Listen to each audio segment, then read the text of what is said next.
Assalamualaikum warahmatullahi wabarakatuh. Salam guru penggerak. Kali ini saya akan memaparkan tentang demonstrasi kontekstual modul 1.3 tentang visi guru penggerak. Model manajemen perubahan inquiry apresiatif Bagja oleh saya sendiri Sisri Yeni, SPD, calon guru penggerak angkatan 9.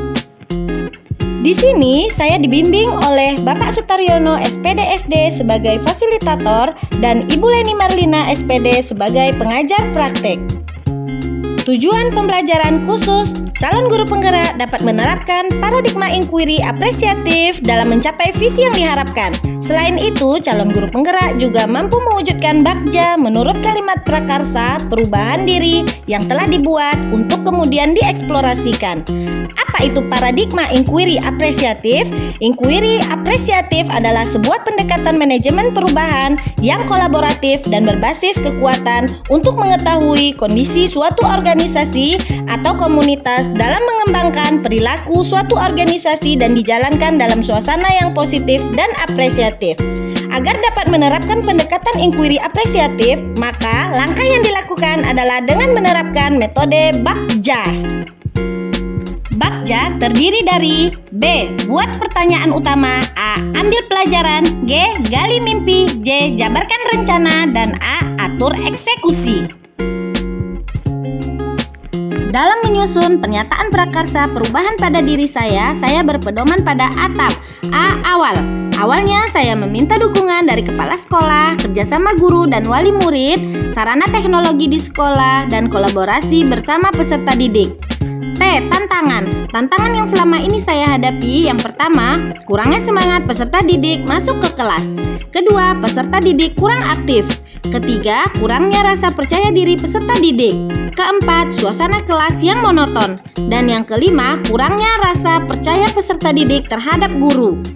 Kemudian A. Aksi, yaitu aksi yang akan saya lakukan. Pertama, melakukan pendekatan secara afektif dengan menyentuh perasaan dan emosional peserta didik. Kedua, memberikan pembelajaran yang menyenangkan yang pastinya berpihak pada murid. Ketiga, mengganti suasana belajar dan menghias kelas agar lebih menarik. Keempat, menggunakan sarana teknologi sebagai media pembelajaran. P. Perubahan. Perubahan yang diharapkan adalah saya mampu menciptakan kelas yang ramah anak melalui proyek penguatan profil pelajar Pancasila. Visi guru penggerak yaitu terwujudnya kelas ramah anak yang dapat menguatkan karakter peserta didik sesuai profil pelajar Pancasila. Prakarsa perubahan diri saya yaitu berupaya untuk meningkatkan kenyamanan anak dalam melaksanakan aktivitas pembelajaran di kelas dengan dimensi penguatan karakter profil pelajar Pancasila. Tahapan Bagja berdasarkan perubahan diri saya yaitu: yang pertama, buatlah pertanyaan utama. Pertanyaannya yang pertama, mengapa peserta didik kurang semangat jika masuk ke kelas? Yang kedua, bagaimana solusi yang dapat saya lakukan untuk memotivasi semangat mereka saat belajar di kelas? Tindakan yang saya lakukan yang pertama, mengidentifikasi penyebab peserta didik kurang semangat jika berada di kelas. Yang kedua, solusi yang dapat saya lakukan adalah berdiskusi dengan kepala sekolah, teman sejawat, guna mencari ide untuk membangkitkan semangat anak jika berada di kelas.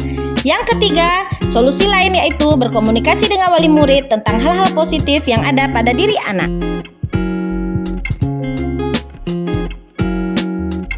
Yang kedua, ambil pelajaran. Pertanyaan yang akan saya buat, pertama, siapa ya orang yang paling terlibat dalam usaha menciptakan kelas ramah anak?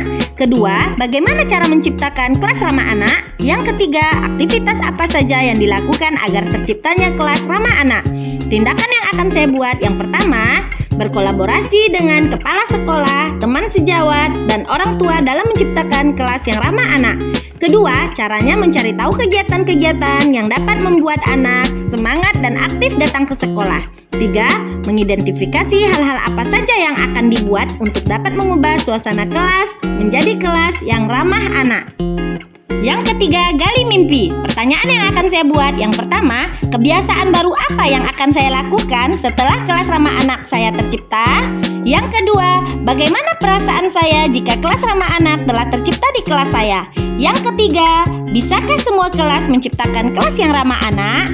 Tindakan yang akan saya lakukan yang pertama, membuat narasi atau gambaran yang dapat memberikan motivasi kepada kelas lain. Yang kedua, mendorong saya untuk memikirkan ide-ide baru lagi agar kelas ramah anak tetap terjaga. Yang ketiga, memberikan semangat dan motivasi kepada teman sejawat agar nantinya mereka dapat menciptakan kelas yang ramah anak juga di kelasnya. Yang keempat, mempraktekkan kegiatan-kegiatan secara berkelanjutan. Yang keempat, jabarkan rencana. Pertanyaan yang akan saya buat yang pertama, apa langkah sederhana yang harus dilakukan untuk menciptakan kelas yang ramah anak? Yang kedua, aktivitas dan kegiatan apa saja yang mendukung terciptanya kelas yang ramah anak? Tindakan yang akan saya lakukan yang pertama, menyambut anak di depan kelas. Yang kedua, membuat suasana kelas dan lingkungan belajar yang menyenangkan. Yang ketiga, menyusun strategi pembelajaran yang inovatif dengan sarana teknologi sebagai media pembelajaran. Yang keempat, membuat permainan-permainan kecil untuk mendekatkan diri kepada peserta didik. Yang kelima, atur eksekusi. Pertanyaan yang akan saya buat yang pertama, siapa yang akan saya libatkan dalam menyusun rencana menciptakan kelas ramah anak di kelas saya? Yang kedua, kapan rencana menciptakan kelas yang ramah anak ini dimulai? Yang ketiga, bagaimana tindak lanjut yang membudayakan kelas ramah anak? Yang keempat, bagaimana menjaga budaya positif dari kelas ramah anak? Tindakan yang akan saya lakukan di sini yang pertama, yang dilibatkan pada rencana saya ini adalah kepala sekolah, teman sejawat, wali murid, dan peserta didik.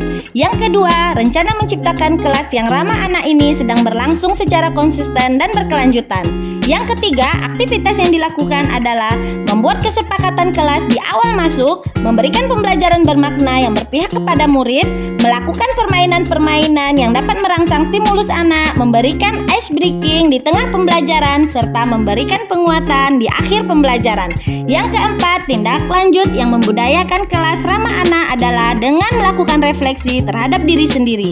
Yang kelima, bekerja sama dengan semua pihak agar budaya positif dari kelas ramah anak tetap terjaga. Demikianlah hasil dari pemaparan saya. Sekian dan terima kasih. Salam bahagia, tergerak, bergerak, dan menggerakkan.